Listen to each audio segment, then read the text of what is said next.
سورہ مبارکہ الدہر کی ابتدائی 3 آیتیں میں نے پڑھی ہیں، اور 3 آیتیں اس لیے پڑھی ہیں کہ ان تینوں آیتوں میں انسان کی خلقت کی بات ہو رہی ہے، انسان کے بارے میں بات ہو رہی ہے، مگر لہجہ پکار کے بول رہا ہے، اللہ کا لہجہ پکار کے بول رہا ہے کہ یہ سب انسان برابر نہیں ہے، مختلف انسانوں کی بات ہو رہی ہے، مختلف قسم کے انسان ہیں۔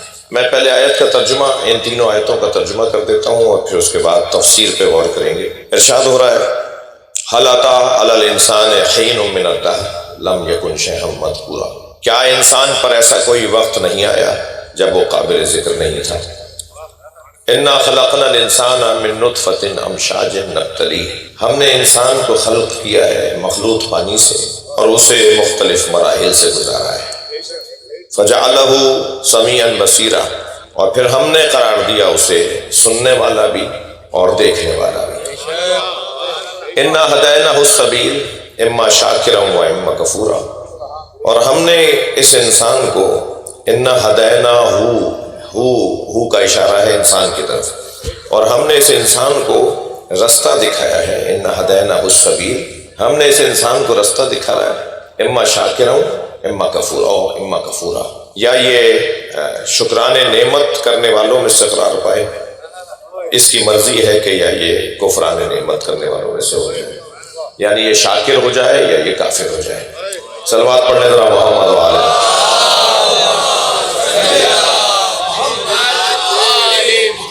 اب یہ آیت کا وہ ترجمہ ہے جو معمولاً کیا گیا ہے۔ میں اپنے بزرگوں سے استفادہ کرنے کے بعد، اپنے استادوں سے استفادہ کرنے کے بعد، اس ترجمے سے ہٹ کر بھی ترجمہ ہے جس کے اوپر غور کرنا چاہوں گا۔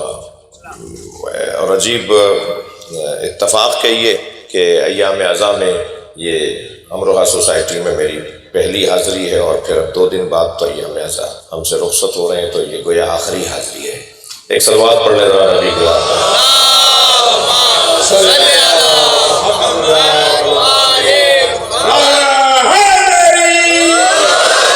اور بقول جناب معصوم نقوی صاحب ابھی تو ہمارے ساتھ تھے، بقول ان کے کہ گزرا وقت سے بیٹھ رہے ہیں ممبر پر، تو میں نے گزارش کی کہ کیونکہ مجھے اس کے بعد بھی کہیں حاضر ہونا ہے، تو اس لیے شاید مومنین کو بھی یہ ہے کہ رات 10 بجے سے پہلے تو مجلس ہونی نہیں ہے، تو یہ جلدی کیسے ہو گئی؟ تو بہرحال اس کا ایک سبب ابھی بتا دیا میں نے آپ کو۔ ایک اور نبی کی ذات پہ صلوات کریں۔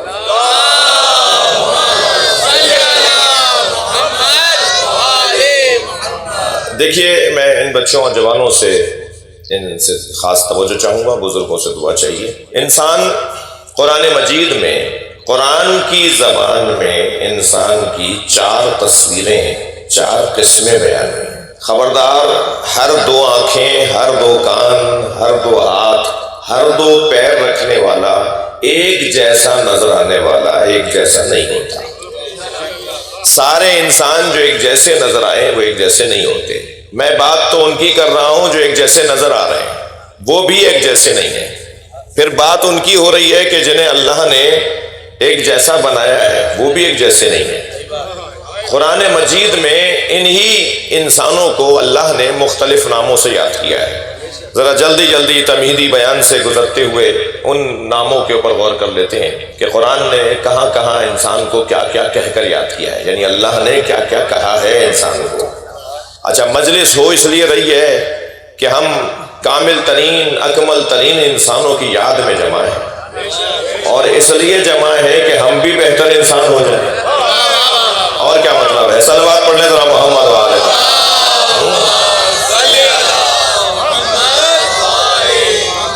وہ جن انسانوں کا تذکرہ قرآن مجید نے کیا ہے ان میں ایک وہ انسان ہے جسے اللہ انسان کہتے ہوئے جانور کہہ رہا ہے۔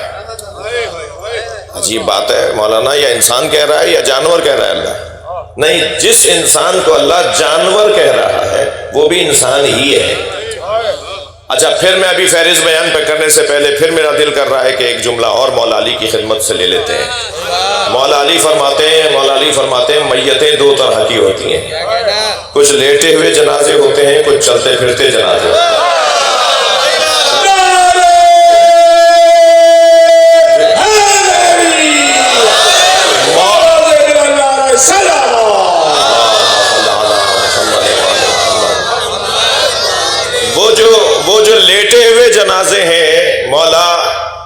چلتے پھرتے جنازے ہیں، ان دونوں میں فرق کیا ہے مولا کے نزدیک؟ جس کا ضمیر مر چکا ہو، جس کا احساس مر چکا ہو، وہ چلتی پھرتی میت ہے۔ تو یہ تو طے ہو گیا کہ ہر نظر آنے والا ایک جیسا نہیں ہوتا۔ تو قرآن نے کہا لہم اعین لا یبصرون بہا، ہم نے انہیں آنکھیں دیں یہ دیکھتے نہیں ہیں۔ لہم آذان لا یسمعون بہا، ہم نے انہیں کان دیے یہ سنتے نہیں ہیں۔ لہم قلوب لا یفقہون بہا، ہم نے انہیں دل دیے مگر یہ سمجھتے نہیں ہیں۔ اولئک کالانعام، یہ جانور ہیں، یہ جانوروں کی طرح ہیں، بل ہم اضل، اور جانوروں سے بھی پستہ ہیں۔ یہ میں نے نہیں کہا ہے، ورنہ کوئی کہتا تبرہ کر رہے تھے، یہ قرآن ہے۔ اللہ انسان کو جانور کہہ رہا ہے اور پھر خود کہتا ہے کہ نہیں یہ اس سے بھی پستہ ہے، اس لیے کہ جانور کو تو ایسا بنایا نہیں ہے، تو پھر جانور اسے کیوں کہوں؟ ایک اور صفحہ پلٹا تو ہمیں قرآن کی آیت نظر آئی، ارشاد ہوا ہیا کل حجارہ اشد قسوۃ، یہ پتھر ہیں اور پتھروں سے زیادہ سخت ہیں۔ اللہ نے اس انسان کو پتھر اور پتھر سے زیادہ سخت بولا ہے۔ پھر ایک اور صفحہ پلٹا تو میں قرآن کی آیت کی زیارت ہوئی جہاں ارشاد ہوا شیاطین الانس والجن، شیطانوں کی دو قسمیں ہیں۔ قرآن کہہ رہا ہے بھائی شیطانوں کی دو قسمیں ہیں، شیطان جن بھی ہوتا ہے، شیطان انسان بھی ہوتا ہے۔ یہ قرآن ہے،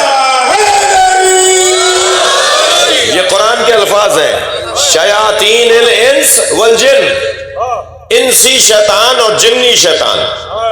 یہ قرآن نے پھر انسان کو شیطان کہہ دیا۔ اب یہ قرآن ایک مرتبہ شیطان کے نام بتا رہا ہے، پھر ہم نے یہ تین طرح کے نام سنے، تو ایک اور نام بھی ہمیں قرآن ہی میں نظر آیا، انی جاعل فی الارض خلیفہ، میں زمین پر اپنا خلیفہ بنا رہا ہوں۔ یہ بھی انسان ہی کو اللہ نے کہا ہے۔ تو اب انسان کو اللہ کہہ رہا ہے کہ یہ شیطان ہے، انسان کو کہہ رہا ہے یہ جانور پستر ہے، انسان کو اللہ کہہ رہا ہے یہ پتھر ہے، اس سے زیادہ سخت ہے، انسان کو اللہ کہہ رہا ہے یہ میرا خلیفہ ہے۔ اچھا، الفاظ قرآن کے ہیں تو ہمیں احتیاط سے کام بھی لینا ہے۔ لفظ خلیفہ اللہ نے انسان کے لیے بولا ہے، اور کس کا خلیفہ ہے؟ اللہ کا خلیفہ ہے۔ لہذا ترجمہ اب خلیفہ کا جانشین نہیں ہوگا، اس لیے کہ اللہ کی تو کوئی جگہ ہی نہیں ہے جہاں اس کا خلیفہ آ کے بیٹھے۔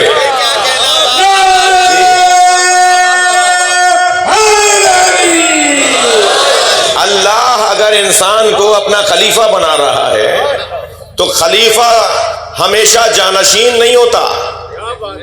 خلیفہ کا ایک مطلب جانشینی ہے، خلیفہ کا جو صحیح اور واضح اور روشن اور وسیع مطلب ہے وہ ہے نمائندہ۔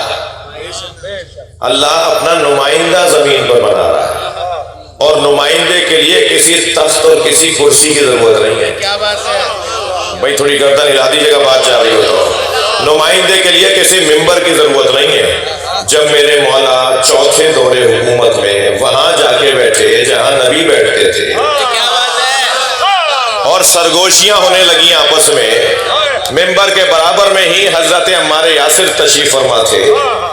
نبی میرے مولا علی علیہ السلام نے عمار یاسر سے کہا عمار یہ کیا باتیں کر رہے ہیں آپس میں؟ لوگ آپس میں کانوں میں کچھ کہہ رہے تھے۔ عمار یاسر رضی اللہ تعالیٰ عنہ رضوان اللہ تعالیٰ علیہ السلام، بھئی یہ معاملہ ہی کچھ اور ہے۔ جناب عمار سے پوچھا عمار یہ کیا بات کر رہے ہیں آپس میں؟ تو حضرت عمار نے فرمایا یا علی یہ کہہ رہے ہیں آپ وہاں بیٹھ گئے جہاں نبی بیٹھتے تھے۔ تو میرے مولا نے خطبہ دیتے ہوئے ممبر پر ہاتھ مارتے ہوئے فرمایا ما هذه الآباد ما هذه الآباد انا راکب کتف النبی، یہ لکڑیوں کا ڈھیر کیا ہے، میں نبی کے دوش پر بھی بیٹھا ہوں۔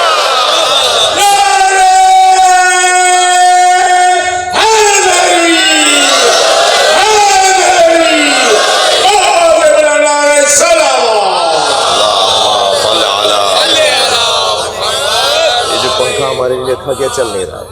ایک اور صلوات نبی کی ذات پہ ذرا۔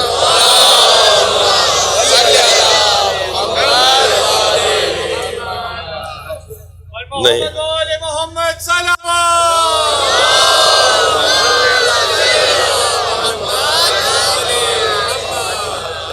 اس سے بہتر صلوات پڑھ سکتے ہیں؟ اللہم صل علی محمد وآل محمد۔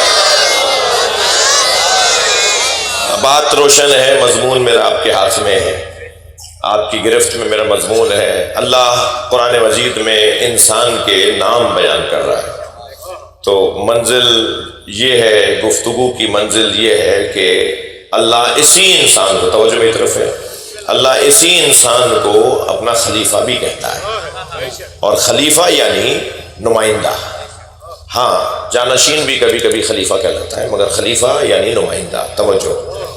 اور نمائندگی توجہ، آگے بڑھ رہا ہوں اسی باب میں، اسی میدان میں کچھ دیر رکنا چاہ رہا ہوں۔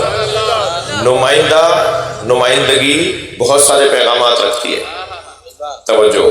ہم پاسپورٹ پکڑ کر، مثلاً مثال دے رہا ہوں بھائی، پاسپورٹ پکڑ کر ہم فلاں ملک کے بارڈر پہ پہنچ گئے، ہم نے پاسپورٹ انہیں امیگریشن والوں کو دے دیا، اب بہت دیر تک تو وہ صفحے پلٹتے رہے، ہمیں ایسا لگا جیسے اس میں وہ کچھ ڈھونڈ رہے ہیں، تو ہم نے کہا ہمارا نام، ہماری تصویر تو پہلے صفحے پہ لگی ہوئی ہے۔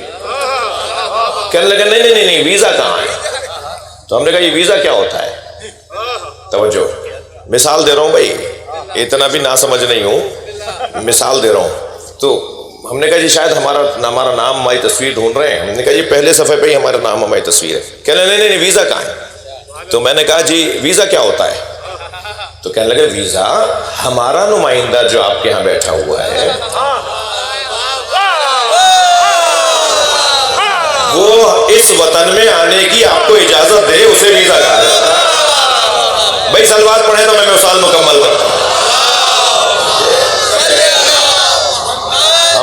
ہمارے وطن کا جو نمائندہ آپ کے وطن میں بیٹھا ہوا ہے، وہ آپ کو اجازت دے گا تو آپ ہمارے وطن میں آئیں گے۔ اب قرآن مجید سورہ مبارکہ تحریم کی آیت سمجھ میں آتی ہے، ان اللہ ہوا مولا، جان لو نبی کا مولا اللہ ہے، وہ جبرائیل و صالح المومنین، نبی کی مدد کرنے والا اللہ ہے، جبرائیل ہے، اور وہ جو یہ طے کرے کہ مومن کون ہے، وہ میرے نبی کی مدد کرنے والا ہے، جو یہ لکھ کر دے گا کہ کون مومن ہے، وہ کون ہے جو یہ طے کرتا ہے کہ مومن کون ہے، وہ وہی ہے جس کا ذکر سن کر چہرہ کھل جاتا ہو، دل باغ ہو جاتا ہو۔ صلوات پڑھے محمد۔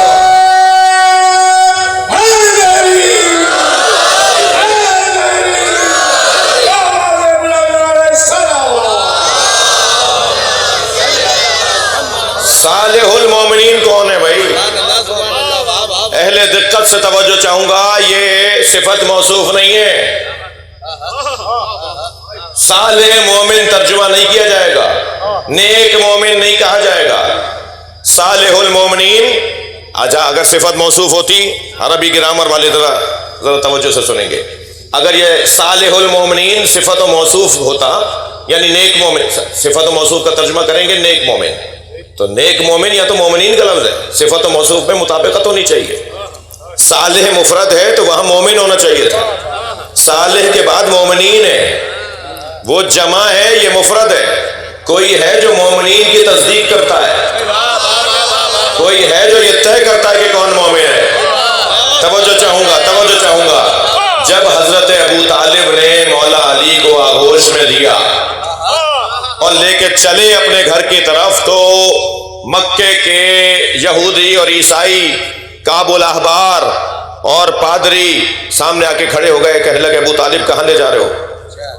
مکے کا تو دستور یہ ہے کہ جب بچہ دنیا میں آتا ہے تو یہ طے کیا جاتا ہے پہلے ہی کہ یہ حلالی ہے یا نہیں ہے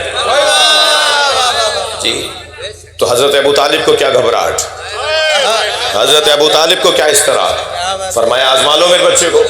تو دستور یہ تھا کہ نو مولود کو لٹا دیا جاتا تھا ایک مخصوص جگہ پر لے جا کر، اور سب لوگ پیچھے ہٹ کے کھڑے ہو جاتے تھے، پہاڑوں میں سے ایک سانپ نکل کر آتا تھا، وہ اس بچے کو اگر اذیت پہنچاتا تھا، بچہ اسے دیکھ کر، اسے مل کر، اسے دیکھ کر گھبرا جاتا تھا تو ماں باپ کی مذمت ہوتی تھی، اور اگر بچہ اس سے کوئی پریشان نہیں ہوتا تھا تو ماں باپ کی تعریف ہوتی تھی۔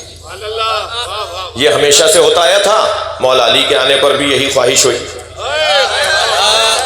حضرت ابو طالب نے اس پتھر پہ لے جا کے لٹا دیا. کچھ ہی دیر کے بعد سانپ نکل کر آیا. اس نے اپنا تھن مولا پر پھیلایا. مولا نے پہلے ایک ننھا سا ہاتھ بلند کیا. اب یہ میں کہہ رہا ہوں بچوں کو سمجھانے کے لیے، ورنہ جس کا ہاتھ گہوارے میں اتنا مضبوط ہو اس کا ہاتھ ننھا سا کہاں رہا.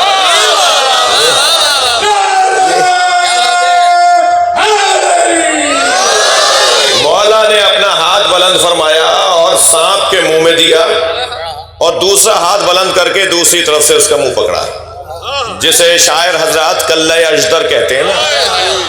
ایک کلہ پکڑا، دوسرے ہاتھ سے دوسرا کلہ پکڑا.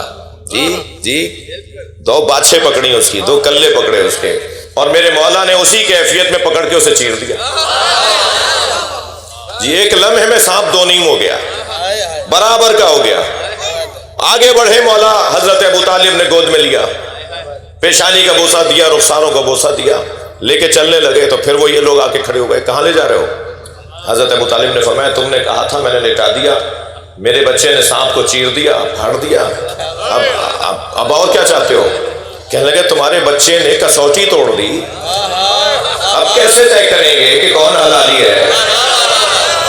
نہیں تھوڑا سا اور توجہ کریں، میں کچھ کہہ رہا ہوں، تاریخ کا ایک حسین صفحہ ہے جو میں آپ کو پڑھا رہا ہوں. کہنے لگے آپ کے بچے نے کسوٹی توڑ دی، اب کیسے طے ہوگا کون حلالی ہے اور کون غیر حلالی ہے؟ برابر سے نبی کی آواز آئی، چچا ان سے کہہ دیجئے اب یہی بچہ کسوٹی ہے.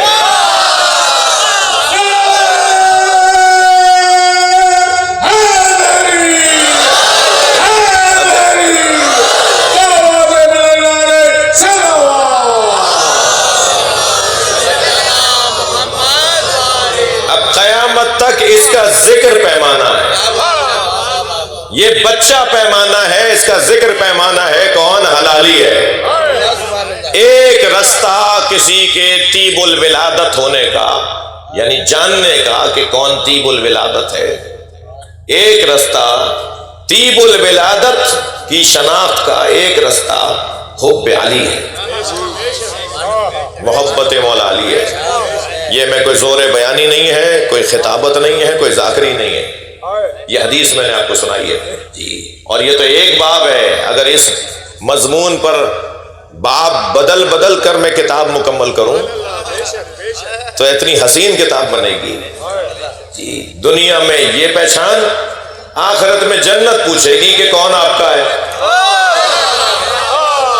جی حدیث ہے، آخرت میں جنت پوچھے گی مولا علی سے کون آپ کا ہے، جو آپ کا ہے وہی میرا ہے. جی مامون رشید بیٹھے ہوئے، مولا رضا تشریف فرما ہے مامون رشید کی کرسی برابر میں، مولا کا دربار لگا ہوا ہے، سوالات کا دورانیہ ہے، مختلف ادیان و مذاہب کے لوگ سوالات پوچھنے آ رہے ہیں. ایک شخص نے آواز دے کر کہا آپ کا عقیدہ یہ ہے کہ علی جنت و دوزخ کے تقسیم کرنے والے ہیں؟ جی مولا رضا نے فوراً فرمایا ہمارا عقیدہ مطابق حدیث مصطفیٰ ہے، سرکار کا فرمان یہ ہے، اس کے مطابق ہمارا عقیدہ ہے. تو مامون رشید کی آواز آئی کہ یہ حدیث کیا ہے؟ حضرت نے فرمایا علی قسیم النار والجنہ. نبی مکرم نے فرمایا علی جنت و دوزخ کے تقسیم کرنے والے ہیں. قاسم اور قسیم میں فرق ہے بھائی، جو ایک دفعہ بھی تقسیم کر دے اسے قاسم کہتے ہیں، جس کا کام ہی تقسیم کرنا ہو اسے قسیم کہتے ہیں. ایک آدمی کو تو نہیں بھیجنا نا جنت میں، اس لیے قاسم نہیں ہے قسیم ہے. سلوات پڑھے ذرا محمد وآلہ.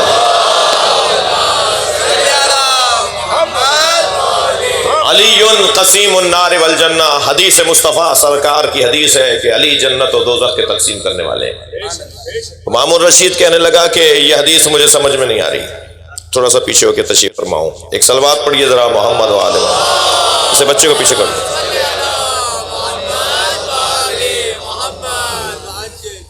ٹھیک ہو میرے بچے، ٹھیک ہو؟ ایک اور سلوات.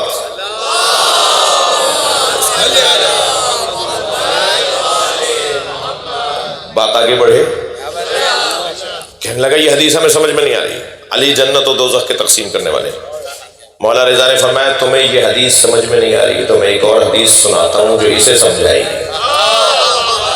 جی قرآن کی تفسیر کرتا ہے، حدیثیں بھی حدیثیں سمجھاتی ہیں. جی میں ان بچوں جوانوں سے کہہ رہا ہوں اگر کوئی بات سمجھ میں نہ آئے تو انکار نہیں کرنا. طالب علم کا کام انکار کرنا نہیں ہوتا، تحقیق کرنا ہوتا ہے.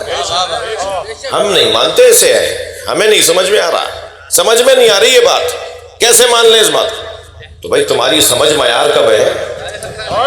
جو تم سمجھ لو تو دین کامیاب اور تم نہیں سمجھے تو دین ہارا. یہ کیا بات ہوئی؟ جی تو کہنے لگا، حضرت فرمایا میں ایک اور حدیث تمہیں سمجھاتا ہوں، ایک اور حدیث سناتا ہوں جو اسے سمجھائے گی.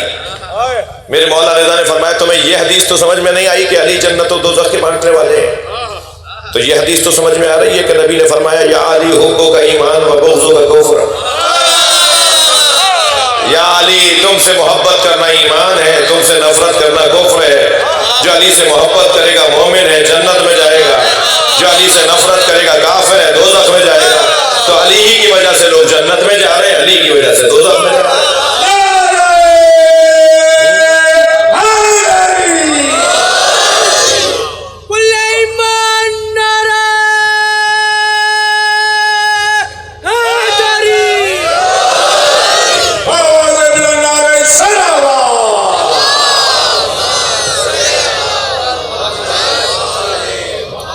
دقت ہوئی، توجہ ہوئی آپ کی؟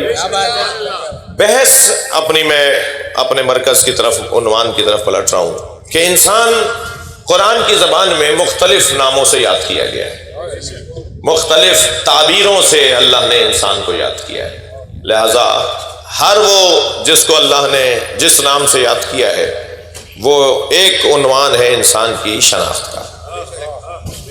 اچھا یہ تو عادتوں کے مطابق اللہ نے نام بتائے، شیطان کہا ہے، پتھر کہا ہے، جانور کہا ہے، یہ عادتوں کا مسئلہ ہے، یہ صفات کا مسئلہ ہے. کہیں اللہ نے نام بھی دیے ہیں، جیسے بشر کہا ہے، بنی آدم کہا ہے، یا بنی آدم ان لا تعبدوا الشیطان، الم احد یا بنی آدم ان لا تعبدوا الشیطان.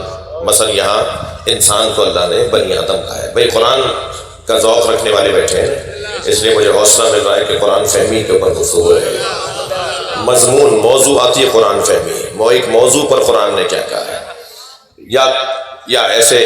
اور کبھی اللہ نے بشر کہہ کر یاد کیا ہے اسی انسان کو، یعنی بنی آدم بھی انسان کو ہی کہا ہے اور بشر بھی. قل انما انا بشر مثلکم، اے میرے حبیب ان سے کہہ دو میں تمہاری طرح کا ایک بشر ہوں، یوحی الیہ، مجھ پر مسلسل وحی نازل ہوتی ہے.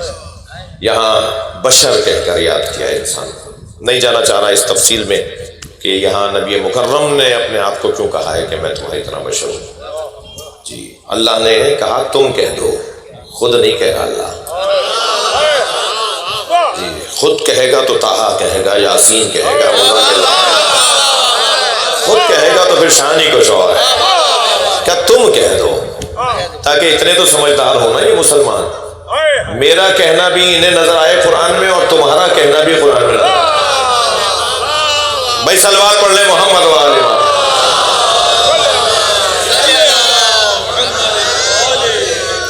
بشر، بنی آدم، انسان، یہ جو میں نے آپ کے سامنے 3 آیتیں تلاوت کی، اس میں اللہ نے انسان کو انسان کہا ہے. مگر ان تینوں آیتوں میں پہلی 2 آیتیں 2 مرتبہ ہر آیت میں اللہ نے علیحدہ انسان بولا ہے، اور تیسری آیت میں ایک ایسا لفظ استعمال ہوا اور اللہ نے ایک ایسا لفظ قرآن میں اتارا جو یہ ہمیں رہنمائی کر رہا ہے کہ یہ دونوں انسان جو پہلے بیان ہوئے ہیں یہ ایک جیسے نہیں ہیں. یہ 2 علیحدہ انسانوں کی بات ہو رہی ہیں دونوں انسان مگر دونوں مختلف ہیں. اچھا انسان، میرے بہت سے روشن خیال، روشن فکر بچوں کا یہ خیال ہے کہ جی انسان کے موضوع پر بات ہونی چاہیے، تو لیجئے انسان کے موضوع پر بات ہونی چاہیے.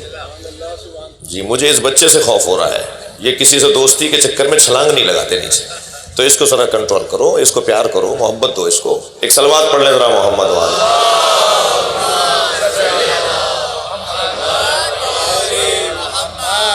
اللہ ان سب بچوں کی حفاظت فرمائے. یہ بھی بہت پیارا سا بچہ ہے، یہ کہیں بعد میں بڑھاپے تک مجھے برا ہی نہیں سمجھتا رہے. یہ بھی نفسیات ہیں نا، مسائل ہیں بہت. یہ کہے گا جی محمد والے محمد علیہ السلام.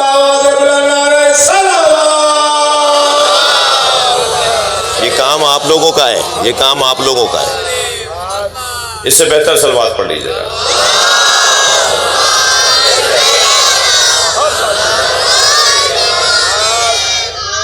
بات آگے بڑھی۔ انسان نما،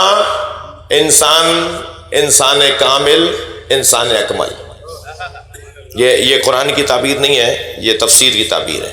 انسان نما، جب فصل تیار ہو جاتی ہے تو کاشتکار جانوروں سے اپنی فصل کو بچانے کے لیے ایک لکڑی پر قمیص چڑھا کر اسے کھیت میں گاڑ دیتا ہے، تو جانور یہ سمجھتے ہیں کہ انسان کھڑا ہے، وہ انسان نہیں ہوتا، وہ انسان نما ہوتا ہے۔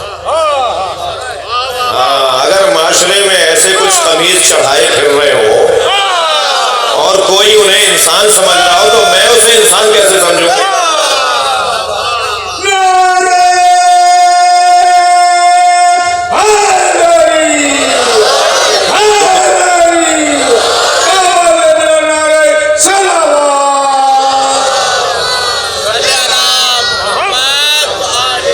زحمت دیجئے دوستوں کو تھوڑا تھوڑا آگے آنے کا، اب آخر تک تھوڑا سا زحمت جو ہے پیچھے سے آنے والوں کو زحمت ہو رہی ہے۔ میں پہلے سے کہہ رہا تھا کہ تھوڑا ضرورت کا سہارا لیتے ہوئے تھوڑا آگے تشریف لائیں، بڑی مہربانی ہوگی۔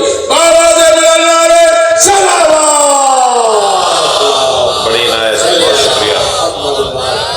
ویسے بنا فصل کے ماننے والے ہیں سارے، اور بنا اپنے اندر جو فاصلہ ہے اس کو ختم کرتے ہوئے تھوڑا سا آگے تشریف لائیں، بڑی مہربانی ہوگی۔ آپ کو زحمت کی معافی چاہتے ہیں۔ آگے آ آواز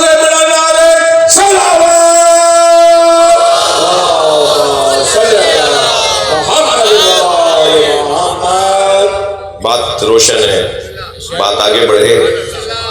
ایک انسان نما ہے، انسان دکھائی دیتا ہے مگر حقیقت میں انسان نہیں ہے، انسانوں جیسا دکھائی دیتا ہے، اور جس کے بارے میں ایک تعبیر میں کہہ چکا کہ مولا علی نے کیا فرمایا، ایک انسان ہے، انسان نما، مولانا اجازت ہے، انسان نما، انسان نما اور ہے، تھوڑا بچوں کرتا نہیں لاؤ ذرا بات جاری ہوتی، انسان نما اور ہے، انسان اور ہے۔ اچھا ممکن ہے کوئی کہے کہ مولانا یہ تو آپ نے اتنا مشکل بنا دیا، ہمیں کیسے پتہ چلے گا کون انسان ہے؟ اگر یہی مسئلے ہیں تو پھر ہمیں کیسے پتہ چلے گا کون انسان ہے؟ تو انسان کی تعریف، سب سے پہلے تو میں کسی کے بارے میں کیا غور کروں کہ وہ انسان ہے، یعنی پہلے اپنا طے کروں، مجھے خود طے کرنا ہے کہ میں انسان ہوں، باقیوں کے بارے میں مجھے اللہ نے کوتوال نہیں بنایا۔ یا ایھا الذین آمنوا علیکم انفسکم، بڑی مشکل قومی، ملی، ملکی، شہری، سماجی مسئلے کی طرف اشارہ کر رہا ہوں۔ ہمارے سماج میں ہر شخص دوسرے کی فکر میں ہے اور اپنی خبر نہیں ہے، اور قرآن نے ہمیں پہلے کہا ہے پہلے اپنی خبر لو پھر خود بخود دوسروں کی خبر ہو جائے گی، ہمیں دوسروں کی خبر لینے کی ضرورت ہی نہیں پڑے گی۔ لہٰذا قرآن کیا پکار کے کہہ رہا ہے، یا ایھا الذین آمنوا علیکم انفسکم، اے صاحبان ایمان تم پر واجب کیا گیا ہے، اپنے اوپر غور کرو بس، اور میں اگر اپنے اوپر غور کر لوں تو پھر سب پہ کوئی مسئلہ ہی باقی نہیں رہے گا۔ یہ فساد ہی وہاں ہے کہ جہاں دوسرے پہ تو غور ہو رہا ہے، اپنے اوپر غور نہیں ہو رہا، مسئلے ہی یہاں سے شروع ہوتے ہیں جہاں دوسروں پہ غور ہے اور اپنے اوپر غور نہیں ہے۔ یہ انسان کی تعریف، انسان کے بارے میں کیسے طے کریں کہ انسان کون ہے؟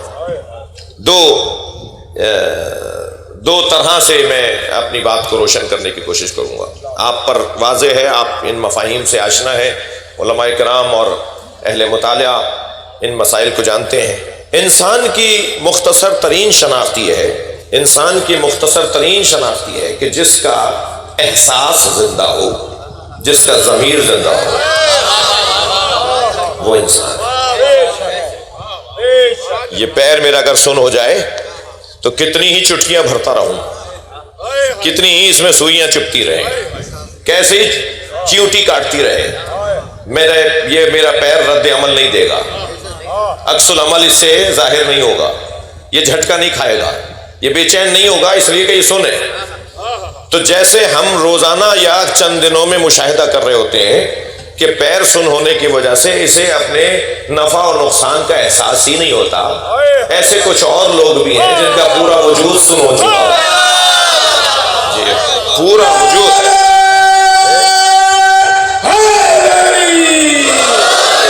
انہیں کوئی فرق نہیں ہے, کوئی فکر نہیں ہے کہ برابر میں کوئی بلبلا رہا ہے. انہیں کوئی ٹینشن نہیں ہے کہ برابر والے گھر میں کوئی بھوکا سو رہا ہے. انہیں کوئی پریشانی نہیں ہے کہ ان کا رشتہ دار پریشان ہے. تو یہ انسان نہیں ہے. انسان ہونے کی پہلی واضح روشن نشانی یہ ہے کہ جس کا احساس زندہ ہو, جس کا ضمیر زندہ ہو. اب یہ جس کا ضمیر زندہ ہے, جس کا احساس زندہ ہے, جی یہ جب بہتر انسان ہونے لگتا ہے اور بہتر انسان, تو پھر یہ انسان کامل کہلاتا ہے. اب یہ جو انسان کامل ہے یہ وہ ہے کہ جسے انا ہدینہ السبیل اللہ نے کہا ہے, ہم نے اسے رستہ دکھا دیا ہے. لیکن وہ جو رستہ دکھانے والے ہیں وہ انسان کامل نہیں کہلائیں گے, وہ انسان اکمل کہلائیں گے. جو رستہ دکھانے والے ہیں وہ انسان اکمل ہیں, جو رستہ دیکھ رہے ہیں وہ انسان کامل ہے. ان دونوں کی کیسے مثال دوں میرے بھائی, بیٹھ جاؤ. ان دونوں کی کیسے مثال دوں کہ انسان کامل کون ہے اور انسان اکمل کون ہے؟ انسان کامل مالک اشتر ہے, انسان اکمل علی مرتضیٰ ہے. صلوات پڑھیں محمد و آل محمد.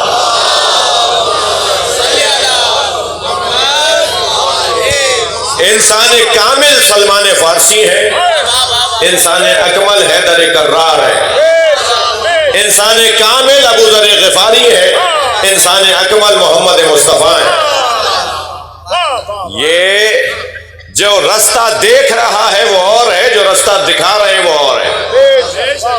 یہ رستہ دیکھنے والا بھی انسان ہے. اب ذرا قرآن کی ان 3 آیتوں کو دوبارہ سے سنیے مجھ سے آپ. ارشاد ہو رہا ہے هل أتى على الإنسان حين من الدهر لم يكن شيئا مذكورا. کیا انسان پر کوئی ایسا وقت نہیں آیا کہ جب وہ قابل ذکر نہیں تھا؟ میں ترجمہ بدل کے پڑھ رہا ہوں. کیا انسان پر بھی کوئی ایسا وقت آیا جو قابل ذکر نہیں تھا؟ ایک انسان ایسا ہے جو ہمیشہ قابل ذکر رہا ہے. وہ اور بات ہے کہ آج میں ان کا ذکر کر رہا ہوں, اس وقت اللہ ان کا ذکر کرتا تھا. مگر کوئی ایسا وقت نہیں آیا محمد اور علی کے اوپر جو قابل ذکر نہ رہے. صلوات پڑھیں محمد و آل محمد.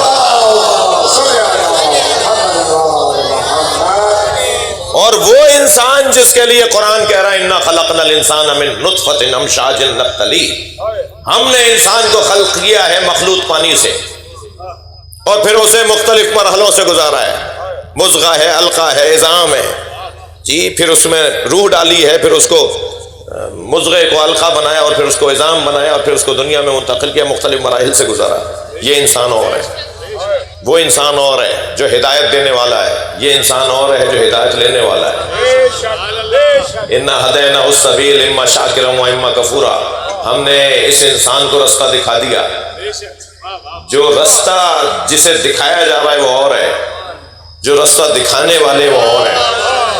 آپ کی دقت میرے ساتھ ہے, آپ میرے ساتھ ہیں, اس لیے میرا دل کر رہا ہے, حوصلہ بڑھ رہا ہے کہ میں ایک مرحلہ اور آگے آ جاؤں.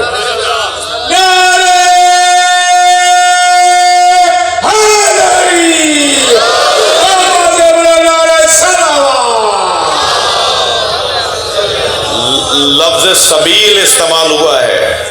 قرآن کے طالب علم بیٹھے ہوئے ہیں ہم سب. لفظ سبیل استعمال ہوا ہے اس آیت کے اندر. انا ہدینہ السبیل, سبیل, سبیل کی جمع قرآن میں آئی ہے سبل. والذین یجاہدون فینا لنہدین سبلنا, فینا لنہدین سبلنا. جو ہمارے رستے میں کوشش کرنے والے ہوتے ہیں ہم انہیں سبل, سبیل کی جمع, ہم انہیں بہت سے رستے دکھاتے ہیں. سبیل کی جمع آئی ہے.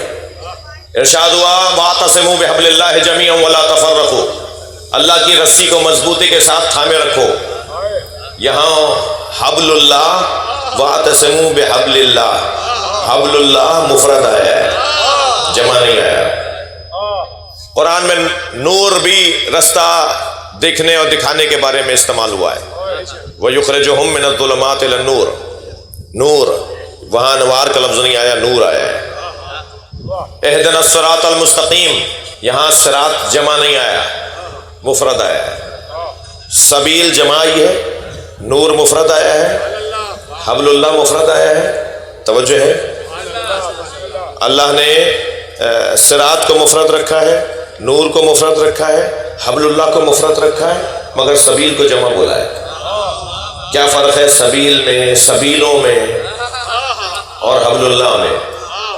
بھائی ہر ملک کے اندر ایک شاہراہ، ایک بڑی شاہراہ، ایک موٹر وے، ایک ہائی وے، ایک نیشنل ہائی وے، ایک رستہ ایسا ضرور ہوتا ہے کہ جو پورے ملک کو جوڑ رہا ہوتا ہے، اور اس بڑی شاہراہ تک پہنچنے کے لیے 85 رستے ہوتے ہیں۔ اگر کسی کو وطن کی شہرک سے جڑنا ہے تو وہ ہائی وے پہ آتا ہے۔ مثال دے رہا ہوں میں، مثالیں دی جاتی ہیں ذہن کو قریب کرنے کے لیے۔ کوئی یہ نہیں کہے کہ مولانا نے تو ان کو شاہراہ بنا دیا، مولانا نے ہائی وے بنا دیا ان کو، جن کے بارے میں ہم غور کر رہے ہیں۔ مثال دی جاتی ہے قریب کرنے کے لیے ذہن۔ ایک ایسی شاہراہ ہوتی ہے جو پورے وطن کو جوڑ رہی ہوتی ہے، اور پھر اس شاہراہ سے جڑنے کے لیے، اس تک پہنچنے کے لیے 85 رستے ہوتے ہیں، کوئی بڑا، کوئی چھوٹا، کوئی مختصر، کوئی طویل، کوئی 2 گھنٹے میں پہنچائے گا اس بڑی شاہراہ تک، کوئی 10 منٹ میں پہنچا دے گا۔ تو وہ جو مختلف رستے ہیں جو بڑی شاہراہ تک پہنچاتے ہیں وہ ہمیشہ زیادہ ہوتے ہیں، اور وہ جو ایک ملک کو جوڑنے والی شاہراہ ہوتی ہے وہ ایک ہی ہوتی ہے۔ تو قرآن میں صراط مفرد ہے مگر سبیل جمع ہے۔ اب سمجھ میں آتا ہے کہ سہون شریف ہے، دہلی شریف ہے، اجمیر شریف ہے، مگر نجف اشرف ہے۔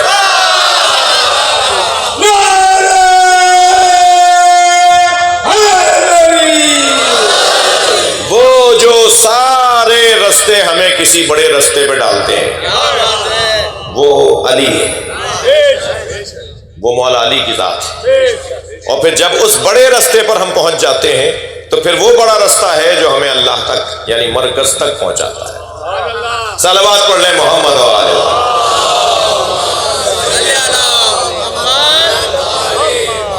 اور وہ جو اصلی اور شاہراہ اور بڑا رستہ ہے جس پہ پہنچیں گے تو مرکز کو پہنچ جائیں گے، وہ جلوے بدل بدل کے آتے رہے مگر حقیقت ان سب کی ایک ہے۔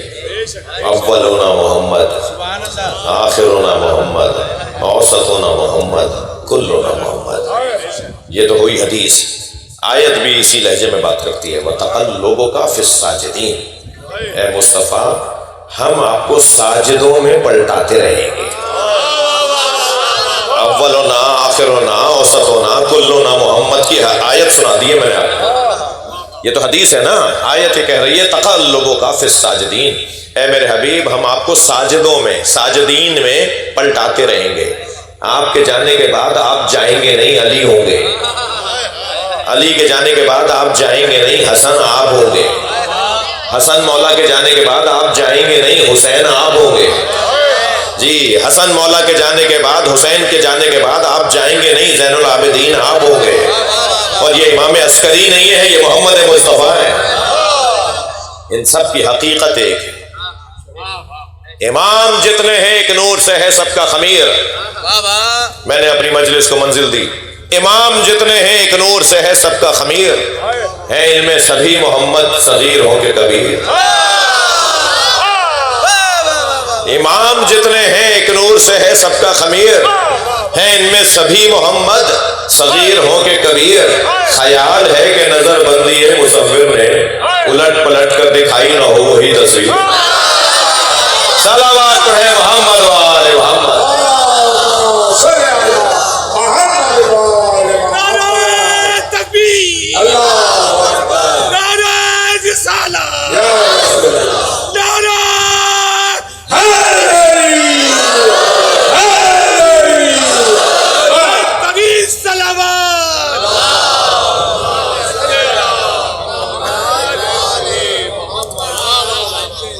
یہ امام عسکری کا وجود جلوہ گاہ مصطفی ہے۔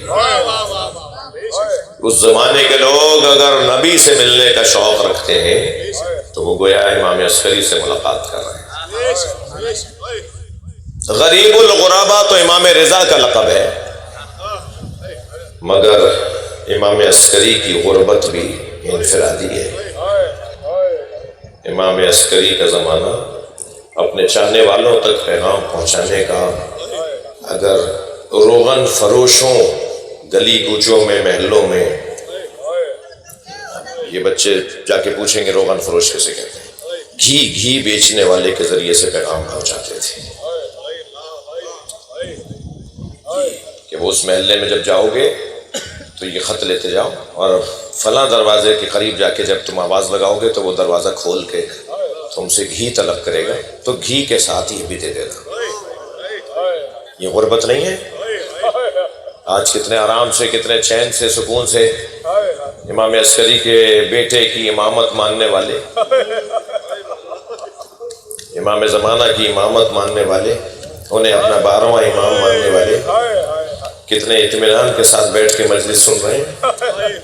جب امام اس مجلس پر، امام زمانہ جب اس مجلس پہ نگاہ دے، ان کی نگاہ پڑے گی، وہ جب دیکھ رہے ہوں گے تو جہاں آپ کو دعا دیں گے وہاں شاید روئیں گے بھی کہ میرے تو اتنے چاہنے والے بیٹھے ہیں، یہ مائک پر بات کر رہے ہیں، یہ بڑے چین سے میرے نانا میرے دادا کا نعرہ لگا رہے ہیں، یہ میرے دادا کا نام آتا ہے تو مل کر سلوات پڑھتے ہیں۔ میرے بابا کا زمانہ کیسا تھا؟ 4 آدمی ایک ساتھ کھڑے ہو کر، امام عسکری کے زمانے میں 4 آدمی ایک ساتھ کھڑے ہو کر اہل بیت کی محبت کا اظہار نہیں کر سکتے تھے۔ کتنا مشکل دور تھا۔ غربت بھی ایسی کہ کئی سال، کئی مرتبہ سپاہی آتے ہیں۔ ایک دفعہ جب امام عسکری کو گرفتار کر کے لے جا رہے تھے، اسیر کر کے لے جا رہے تھے، تو ایک سپاہی نے حضرت کو ایسے کھینچا کہ جس پر امام کی آنکھ میں آنسو آئے، اور پھر بہت مدت کے بعد اپنے ایک چاہنے والے سے کہا کہ مجھے جب وہ لے جا رہے تھے تو مجھے یاد آ رہا تھا کہ میرے آبا و اجداد کے ساتھ کیا ہوا۔ اجرکم اللہ، معتصم باللہ، مہدی باللہ، ان لوگوں نے، یہ وہ دور ہے، امام عسکری کو زہر دے دیا۔ ابھی آپ امام عسکری کے شہادت کی نسبت سے ماتم کریں گے۔ امام زمانہ نے غسل و کفن دیا۔ غربت بھی کیا غربت ہے امام مہدی کی، 5 سال کا سن ہے اور بابا کو غسل دے رہے ہیں۔ معمولاً کم سن بچوں کو ان امور سے دور رکھا جاتا ہے، لیکن یہاں غربت بھی ہے اور ضرورت بھی ہے۔ ضرورت اس امر کی ہے کہ امام کو غسل امام کے علاوہ کوئی دے نہیں سکتا، اور غربت یہ ہے کہ تنہائی ہی تنہائی ہے۔ امام زمانہ نے اپنے بابا کو غسل و کفن دیا عزاداروں، اور جب جعفر کھڑے ہوئے نماز پڑھانے کے لیے تو گھر سے باہر آئے اور کہا چچا پیچھے ہٹیے۔ جعفر ہٹے اور امام آگے بڑھے اور امام نے نماز جنازہ پڑھائی۔ صرف ایک کاندھا دیا اپنے بابا کو، اور پھر مصلحت الہیہ یہ تھی کہ دوبارہ سے اپنے گھر میں چلے جائیں، قبر تک بابا کا لاشا لے کے پہنچے۔ غربت دیکھیے عزاداروں، میں امام زمانہ کو آپ کے ساتھ مل کر سلام کروں۔ مولا آپ نے جنازہ پڑھایا، ہزاروں لوگوں نے آپ کے بابا کے جنازے میں شرکت کی، بڑی شان سے سامانہ میں جنازہ اٹھایا، اور پھر لے جا کر امام کو اس جگہ پر قبر کے حوالے کیا جہاں آج امام کا مزار ہے۔ مولا آپ کے بابا کے برابر میں ہی آپ کے دادا کی قبر بھی ہے، آپ کے بابا کے برابر میں آپ کے بابا کی پھوپھی کی قبر بھی ہے، بہت سی قبریں وہاں آپ کے خاندان کی ہیں، مگر سلام ہو حسین ابن علی۔ اجرکم اللہ، 3 دن جس کا لاشا بے گور و کفن رہا۔ عزاداروں، بڑا سخت مرحلہ تھا جناب زینب کے لیے جو اپنے بھائی کا لاشا چھوڑ کر آئی تھی۔ بڑا سخت مرحلہ تھا جناب رباب کے لیے اپنے مولا کا لاشا دھوپ میں دیکھ کر آئی۔ ایک نام اور لے رہا ہوں جو رونے آئے ہیں ان کے لیے، وہ 4 سالہ بچی کے لیے بڑا سخت مرحلہ تھا۔ کہ جب بابا کے لاشیں سے ہٹائی گئی ہیں تو تعزیانہ مانا گیا ہے۔ عزیزانو بس آخری جملہ کہہ رہا ہوں، ابھی آپ ماتم کریں، تابوت کی زیارت کریں، چلیے کچھ دیر کے لیے شام سے قافلہ رہائی پا کر مدینے جا رہا ہے۔ جناب زینب نے بیویوں کو محملوں میں بٹھایا، سب بیویاں تو بیٹھ گئیں مگر جناب رباب نظر نہیں آئی۔ امام سجاد نے فرمایا مجھے معلوم ہے میری ماں رباب کہاں ہے۔ کیا دیکھا؟ جیسے کوئی ماں اپنے بچے کو گلے سے لگائے ہوئے ہو، ایسے جناب رباب نے قبر سکینہ کو سینے سے لگایا ہوا ہے اور ایک جملہ کہہ رہی ہے، سکینہ اٹھو ہم مدینے واپس جا رہے ہیں۔ عزیزانو قافلہ چلا تو صحیح مگر جناب رباب مڑ مڑ کر سکینہ کی خبر دیکھتی رہی۔ اجرکم اللہ، بس آخری جملے کے لیے ہو گیا، مڑ مڑ کر سکینہ کی خبر دیکھتی رہی۔ جناب زینب نے شام کے دیہات کی عورتوں کو آواز دے کر کہا، اے شام کی عورتوں مجھ پہ احسان کرو گی؟ عورتوں نے کہا بی بی حکم کریں گی۔ بی بی نے اشارہ کر کے کہا میری سکینہ کو اکیلا نہ چھوڑنا، اللہ آپ کو جناب سکینہ کی قبر پر لے جائے۔ اب جب جائیں نا آپ تو جالی سے قبر کو ضرور دیکھیے گا۔ آج بھی شام کے دیہات کی عورتیں کھلونے لا کے ڈالتی ہیں اور ایک نوحہ پڑھتی ہیں، تمہاری پھوپھی سے وعدہ کیا تھا تمہاری قبر پر آتے رہیں گے۔ ماتم حسین